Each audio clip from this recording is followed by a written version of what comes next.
Dicopot lah, dicopot. Jadi bukan dicopot karena kasus korupsi, penyimpangan segala macam. Mohon maaf ya, dulu waktu Anda dicopot Gus Dur sebagai kepala Bulog kan.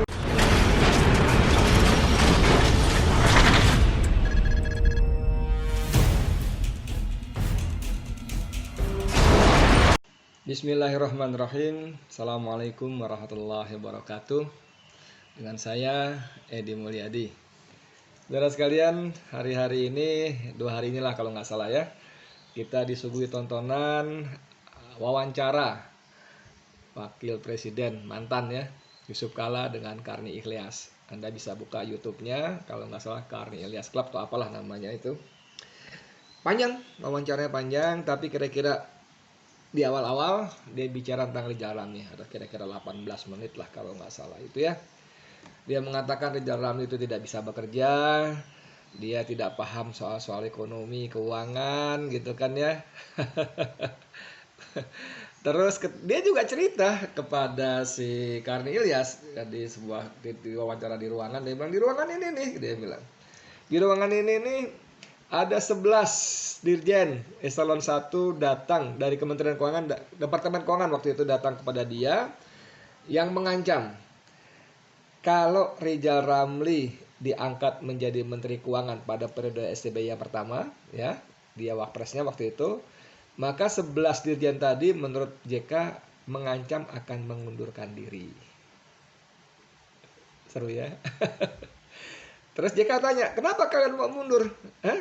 Lalu menurut JK, para dirjen tadi mengatakan, pertama, Rizal Ramli nggak ngerti keuangan, nggak ngerti persoalan. Yang kedua yang paling parah lagi, Rizal Ramli marah-marah terus. Dan kalau marah, mulutnya keluar kebun binatang. Anjing, kucing, katanya begitu. Nah, satu lagi. Dia juga mengatakan Rizal Ramli itu orang nggak bisa kerja, kata JK.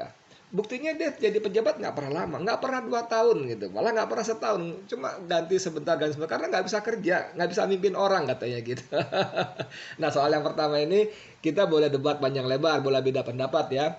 Oh nggak bisa kerja, nggak ngerti persoalan, oke aja itu versi Anda Pak JK. Tapi kalau kita lihat track record ketika dia menjadi kepala Bulog, ya kan, ketika dia bagaimana dia menjadi Menteri Keuangan, Menteri Perekonomian, bagaimana membalik ekonomi yang waktu itu minus 3,5% menjadi 7% dalam tempo kurang dari 2 tahun, menjadi 4% maksud saya, baru tumbuh 7,5%, itu track record, ada catatannya, ada datanya. Dan kalau memang Rizal Ramli tidak pernah lama menjadi menteri karena memang dicopot. Kenapa? Karena dia sering menyuarakan hal-hal yang berbeda dengan keinginan penguasa pada umumnya yang waktu itu, dan sampai hari ini sebetulnya ekonomi yang dikembangkan adalah ekonomi neolib. Sementara Rizal Ramli gigih ngomong soal ekonomi kerakyatan, ekonomi konstitusi dan sebagainya. Dicopot lah, dicopot. Jadi bukan dicopot karena kasus korupsi, penyimpangan segala macam. Mohon maaf ya, dulu waktu Anda dicopot Gus Dur sebagai kepala Bulog kan ada masalah.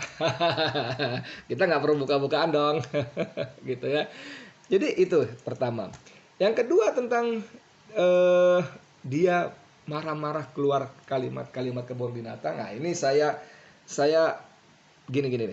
Pertama saya meragukan ada peristiwa 11 dirjen, 11 eselon 1 ketemu JK dan mengancam akan mundur. Bos, jadi eselon 1 dirjen apalagi ke Menteri Keuangan itu dahsyat sekali. Karena dirjen itu memang jabatan karir yang prestisius, mentok sebelum Menteri Keuangan yang menteri yang jabatan politis. Dirjen itu top. Dan sebagai dirjen memang gaji nggak banyak, paling 5-6 juta lah, mungkin nggak sampai. Tambah tunjangan itu ya paling total 20-30 juta lah waktu itu ya.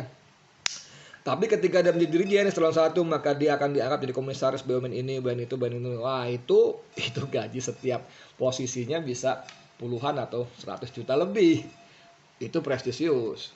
Dan di luar itu yang paling penting lagi, sebagai dirjen, dia memiliki kekuasaan kewenangan yang sangat besar. Sangat besar. Dan itu artinya ada peluang dan kesempatan yang sangat besar. Dan khususnya godaannya pun sangat besar. Waduh. Dirjen di Kementerian Keuangan berurusan dengan perbankan, lembaga keuangan. Aduh, itu mengerikan sekali. Jadi sekali lagi saya tidak tahu persis itu terjadi atau tidak. 11 dirjen ketemu dengan JK, saya tidak tahu itu terjadi atau tidak. Itu hanya Allah dan JK mungkin yang tahu, ya. Kalaupun ada atau tidaknya, tapi saya meragukan itu terjadi, meragukan. JK menyebut salah satunya Darmin Nasution, tapi dia tidak menyebut 10 atau 11 nama dirjen yang lain. Karena ini menyangkut fitnah nama baik, saya kira perlu diklarifikasi. Panggil Darmin, Yusuf Kala harus menyebut siapa nama 10 atau 11 dirjen yang lainnya. Tanya.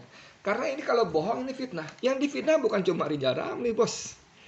Pak JK, yang Anda fitnah bukan cuma Rizal, tapi juga Darmin Nasution dan dirjen-dirjen lain yang Anda catut namanya, jabatannya, untuk menguatkan, kebohongan Anda. Hati-hati. Oke, itu yang pertama. Yang kedua tentang Rizal Ramli suka marah-marah mengeluarkan kalimat-kalimat kebun binatang. Ini saya hakul yakin dusta. Bohong, ini fitnah. Kenapa? 91 saya menjadi wartawan, waktu itu liputannya soal perdagangan, saya ngepost di Departemen Perdagangan di jalan dekat-dekat Gambir, dekat-dekat Patung Tani itu. 96 saya pindah ke media lain dan saya mendapat tugas di masalah-masalah keuangan dan perbankan. Saya ngepost di Lapangan Banteng, Kementerian Keuangan, dan di BII, Talent Tamrin. Dan pada periode itulah saya mulai mengenal Rizal Ramli sebagai narasumber saya. Saya beberapa kali sering wawancara, saya tahu pikiran-pikirannya, ide-idenya, gagasan-gagasannya tentang bagaimana ekonomi yang sebaiknya diterapkan di Indonesia. Bukan ekonomi neolib. Oke, barangkali itu tidak intens, karena sebagai wartawan saya juga meliput hal-hal lain dan mewawancarai tokoh-tokoh sumber-sumber yang lain.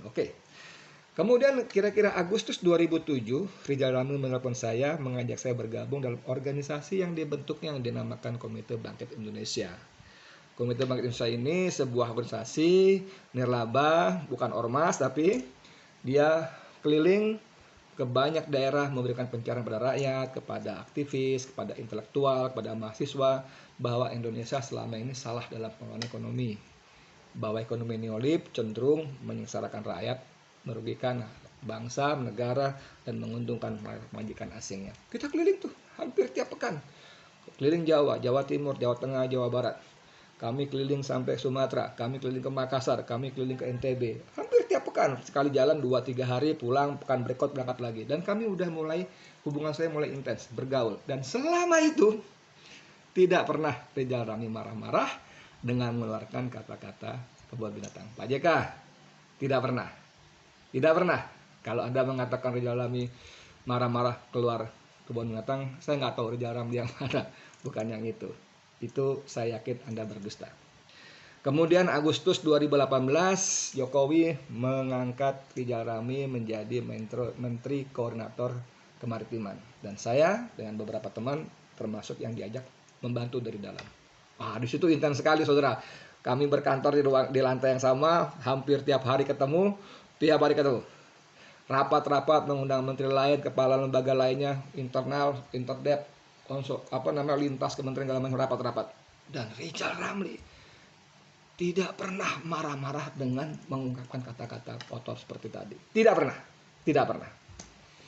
Marah? Iya marah. Rizal Ramli marah juga. Dalam rapat-rapat itu marah juga. Dia jelaskan ini salah, ini tidak benar, ini merugikan rakyat. Marahnya terukur dan selalu memberikan solusi-solusi alternatif, bahkan perintah-perintah sebagai Menko. Marahnya begitu. Bahkan Rizal Ramli tidak pernah memarahi orang di depan orang lain. Tidak pernah, apalagi dalam rapat, tidak pernah. Saya Edi Mulia ini beberapa kali berbuat salah. Setelah rapat dia panggil Ed masuk ke dalam. Berdua saya di ruangan dia, saya dimarahi. Dinasehati, dimarahi. Tapi tidak pernah ada kucing, anjing, atau yang sebangsanya keluar dari mulutnya. Jadi Pak JK, saya hakul yakin Anda telah berbohong, Anda telah memfitnah. Sebagai sama muslim, saya mau ingatkan, Anda sudah berumur, sudah tua, sudah 70 tahun, lebih baik Anda lebih banyak mendekatkan diri kepada Allah. Banyak berzikir, beribadah, beramal soleh, beramal jariah. Beramal jariah, karena di dalam Islam kita itu ada amal jariah, amal yang tetap mengalir pahalanya walaupun kita sudah wafat, sudah meninggal. Apa? Kita nyumbang masjid, kita membantu orang untuk apa yang sifatnya untuk kepentingan bersama, selama barang itu dipakai, maka amal jariah itu akan tetap datang pada kita. Tapi juga ada dosa jariah Pak JK. Kalau Anda menebar kebohongan, fitnah, apalagi lewat YouTube, itu bisa jadi dosa jariah. Walaupun Anda sudah mati, sudah meninggal, begitu orang buka YouTube Anda kembali berbohong. Anda kembali memfitnah. Dan YouTube itu, waduh, ditonton begitu banyak manusia. Ngeri nggak dosa-dosanya? Anda akan terus mengalaminya. Hati-hati Pak JK. Dosa jariah. Anda kan ketua dewan masjid, urus masjid baik-baik. Itu jauh lebih dahsyat pahalanya ketimbang menebar fitnah dan kebohongan. Anda kan sudah berumur, bergaulah dengan cucu. Apakah udah punya cicit, punya buyut, bergaul. Aduh senang itu hiburan. Saya juga belum 60, udah punya cucu juga, senang juga kalau cucu datang ke rumah. Aduh, walaupun rumah berantakan saya senang. Saya yakin Anda juga begitu. Kalau cucu Anda udah gede-gede, nggak bisa buat bercanda-bercanda lagi ya.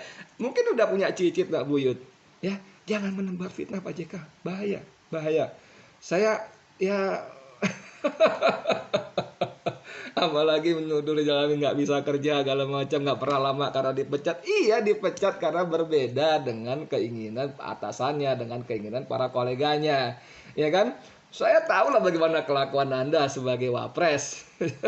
Saya kan wartawan, saya bergaul dengan banyak direksi BUMN, termasuk direksi PLN. Bergaul tuh, kadang ngobrol dari hati ke hati, tidak untuk konsumsi pers. Dijelaskan bagaimana JK dan keluarganya di bisnis-bisnis seperti apa kelakuannya. Saya tahu. Begitu juga di bidang-bidang lain. Ya, hati-hati. Anda kan peng-peng, penguasa sekaligus pengusaha. Penguasa itu mulia, pengusaha itu mulia. Tapi begitu bergabung menjadi satu, itu banyak melakukan KKN dan sebagainya yang merugikan para pelaku usaha lain dan terutama rakyat Indonesia. Jadi Pak JK, saran saya berhenti berbohong, bertobat, minta maaf pada Rizal Ramli, pada orang-orang yang Anda fitnah, pada Armin Nasution ya, pada salah satu yang lainnya, minta ampun pada Allah dan berhenti membuat fitnah kebohongan. Oke, dari saya sekian, Edi Mulyadi. Assalamualaikum warahmatullahi wabarakatuh.